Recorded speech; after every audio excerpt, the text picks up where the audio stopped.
تو جو بیت رہی تھی بلال پر، ابو فقیہ پر، زنیرہ پر، جو ان پر بیت رہی تھی، جو خباب پر بیت رہی تھی، جس طرح ہلاک کیا گیا ہے حضرت سمیہ کو، حضرت یاسر کو، یہ ساری تکلیفیں انہیں بھی تھی، لیکن کیا اس کا یہ بالواسطہ ایذا محمد کے لیے نہیں تھا صلی اللہ علیہ وسلم، آپ کے ساتھی، آپ کے جانثار، لیکن آپ ان سے بھی کیا کہیں، فصبروا فصبروا فصبروا۔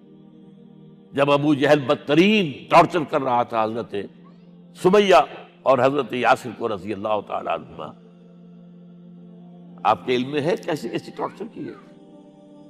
جوان بیٹے کو باندھ دیا ایک ستون کے ساتھ، اس کی نگاہوں کے سامنے برہنہ کیا ہے ماں کو،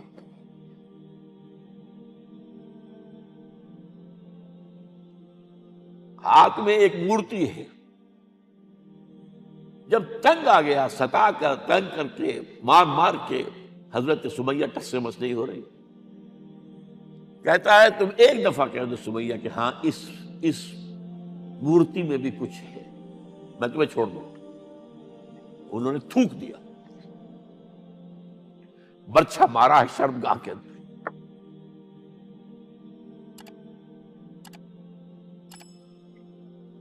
کتنی تکلیف پہنچی ہوگی ان کو،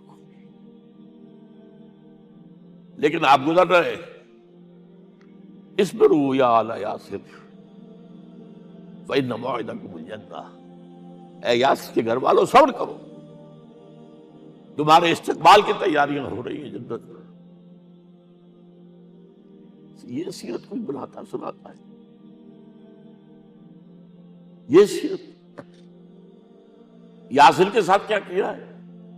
4 اونٹ نر سانڈ، اور ان کے ساتھ رسے باندھ کر، ایک رسے سے ان کا ایک بازو باندھا، ایک سے دوسرا بازو، ایک سے ایک ٹانگ، دوسرے سے دوسری ٹانگ، انہیں دوڑایا ہے کہ پرکھتے ہو جیسے قسم کے۔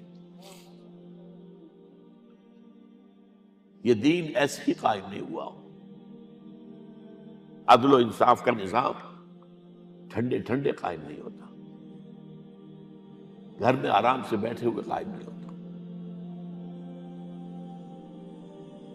اور سنیے، 3 برس شیب بنی ہاشم کے اندر قید ہے، 3 برس ٹوٹل بائیکاٹ، ایک گھاٹی، ادھر پہاڑ ادھر پہاڑ، دونوں طرف جو ہے پہرے، کوئی کھانے پینے کی چیز اندر نہیں جائے گی،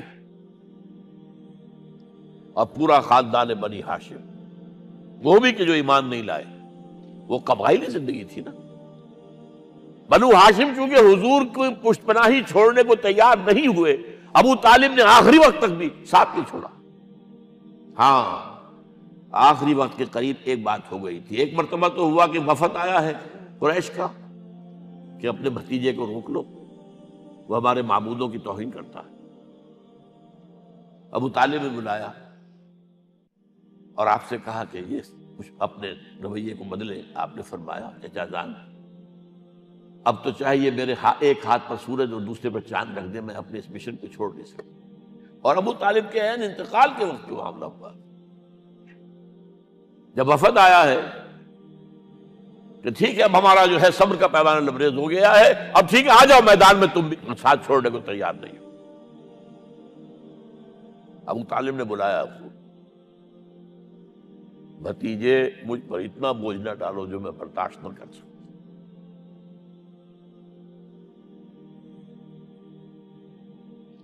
حضور کی آنکھوں میں آنسو آ گئے۔ چچا جان، اب تو یا یہ بات پوری ہوگی یا میں اپنے آپ کو ختم کر دوں، اسی میں ختم ہو جائے۔ 12 شیب بنی ہاشم میں 3 برس اس حال میں گزرے ہیں، ٹوٹل بائیکاٹ، کوئی کھانے پینے کی۔ کچھ لوگ تھے شریف النفس، مثلا حکیم بن حزام تھے رضی اللہ تعالی، اور بعد میں ایمان لے آئے۔ حضرت خدیجہ کے وہ رشتہ دار تھے، وہ پہاڑ پر چڑھ کر ایک طرف سے رات کی تاریکی میں، دونوں دروازے تو بند ہیں، پہاڑ پر چڑھ کر چوٹی سے نیچے اتر کر کوئی چیزیں کھانے پینے کی دے آئے بس صلی اللہ علیہ وسلم۔ کوئی اور ایک آدھ ہوگا ایسا۔ یہاں تک نوبت آئی ہے کہ بنی ہاشم کے یہ پھول جیسے بچے معصوم، بھوک سے بلبلا رہے ہیں، اور اس کے سوا کچھ نہیں ہے کہ سوکھے چمڑے ابال کر اس کا پانی ان کے حلق میں ٹپکا دیا جائے۔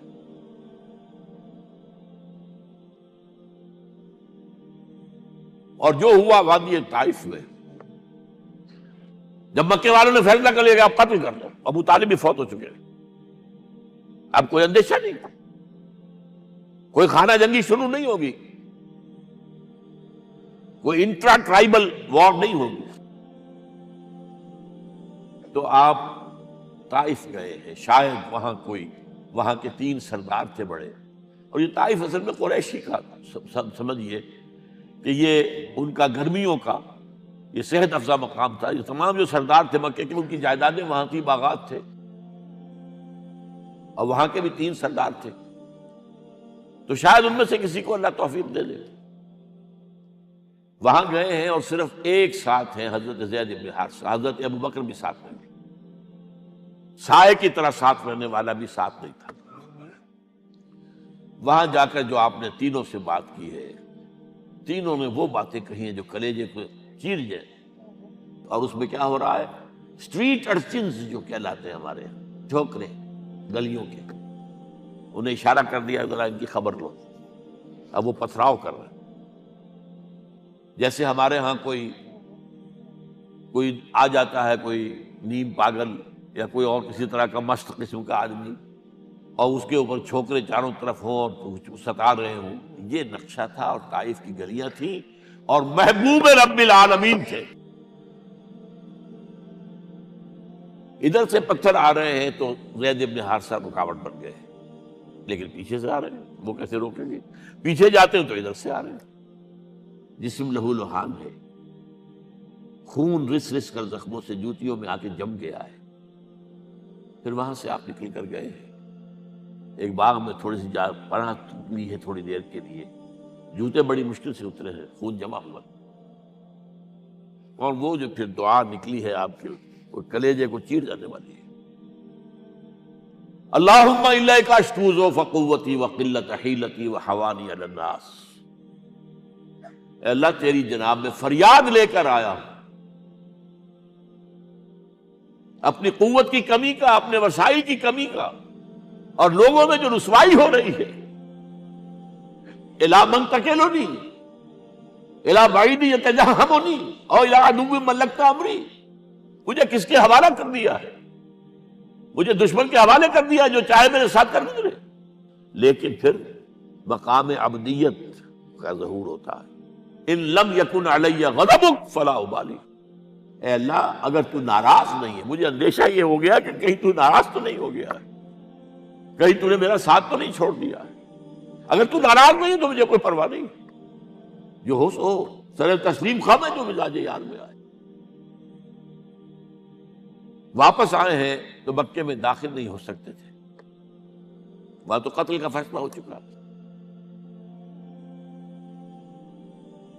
بہرحال یہ چند باتیں میں نے آپ کو بتائی، باقی تو یہ کہ غار ثور ہے کیسی کیسی، اور پھر غزوہ بدر سے پہلے کی رات ہے، اور وہ آپ کا زندگی کا طویل ترین سجدہ ہے۔ اس میں جہاں تک یہ الفاظ بھی آپ نے کہہ دیا، اللہ اگر کل یہ جو 313 یہاں جمع ہیں اگر یہ ختم ہو گئے تو پھر قیامت تک تیرا نام لینے والا کوئی نہیں ہوگا، میں آخری رسول اور میری یہ 15 برس کی کمائی ہے۔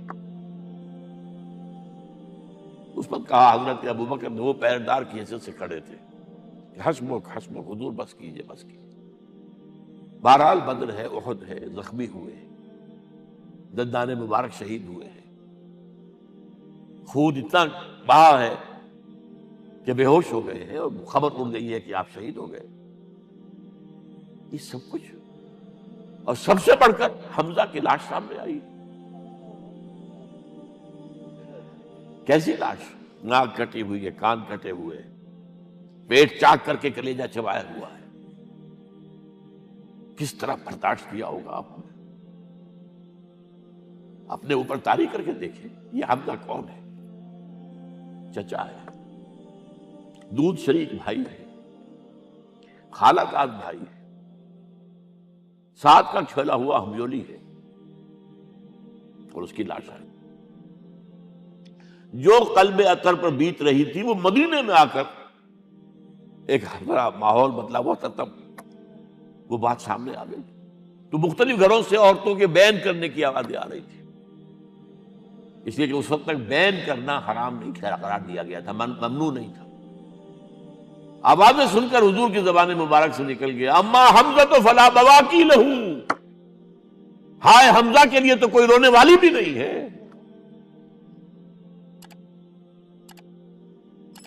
اس پر پھر صحابہ نے، انصار نے اپنے ہاں کی خواتین کو حضرت صفیہ کے یہاں بھیجا، وہ سگی بہن تھی، وہاں انہوں نے جا کے یہ بھی تعزیت کی بہن کی۔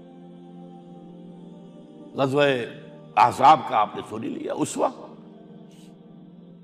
اسوہ رسول پر نہ معلوم کیا کیا باتیں لوگوں میں مشہور ہو گئی۔ وہ اسوہ کیا تھا؟ جب خندق کھودنے کا فیصلہ ہوا ہے تو خندق کھود رہی ہے، حضور بھی لگے ہوئے ہیں، بھاری بھاری پتھر اٹھا کر کندھے پر لا کر باہر پھینک رہے ہیں، پتھریلی زمین تھی، ایک پتھر کسی سے ٹوٹا نہیں تھا، تو حضور نے جو ہے 3 دفعہ جو اس کے اوپر ضرب لگائی تب ٹوٹا ہے۔ لیکن یہ کہ کئی دن کے فاقے ہو چکے تھے، کھانے کو کچھ نہیں، پورا محاصرہ تھا، 12,000 کا لشکر گھیرے ہوئے، یہاں تک کہ آپ کو معلوم ہے کہ گھروں کے اندر بیت الخلا تو نہیں ہوتے، باہر جاتے تھے قضاء، اس کا کوئی امکان نہیں۔ شدید ترین آزمائش جو ہوئی ہے اس کا نتیجہ ایک طرف یہ نکلا کہ منافقین کا نفاق ان کی زبانوں پر آ گیا۔ قرآن مجید میں ہے یہ انہی آیات میں، ما وعدنا اللہ ورسولہ الا غرورا، ہمیں تو اللہ اور اس کے رسول نے دھوکہ دے کے مروا دیا۔ ہم سے کہا تھا کہ قیصر و کسریٰ کے خزانے تمہارے قدموں میں آئیں گے، اور حال یہ ہے کہ اب رفع حاجت کے لیے باہر نہیں جا سکتے، کھانے کو کچھ نہیں۔ اس وقت کچھ صحابہ آئے ہیں حضور صلی اللہ علیہ وسلم سے، دیکھیے فاقے سے کمر دوہری ہوئی جا رہی ہے، ہم نے اپنے پیٹوں پر پتھر باندھے، چادروں کے ساتھ پتھروں کسا ہوا تاکہ کمر سیدھی رہے۔ حضور نے اپنا کرتا مبارک اٹھا کر دکھایا، 2 پتھر میں، یہ ہے اسوہ، یہ ہے آپ کی سنت، آپ کا اسوہ حسنہ۔ لیکن اس اسوہ حسنہ سے فائدہ کون اٹھا سکتا ہے؟ لقد کان لکم فی رسول اللہ اسوۃ حسنۃ لمن کان یرجو اللہ والیوم الآخر وذکر اللہ کثیرا۔ اسوہ تو اپنی جگہ ہے، قرآن میں ہدایت سب کے لیے، ھدی للناس، لیکن فائدہ اٹھائیں گے صرف متقین، ھدی للمتقین ہے سب کے لیے۔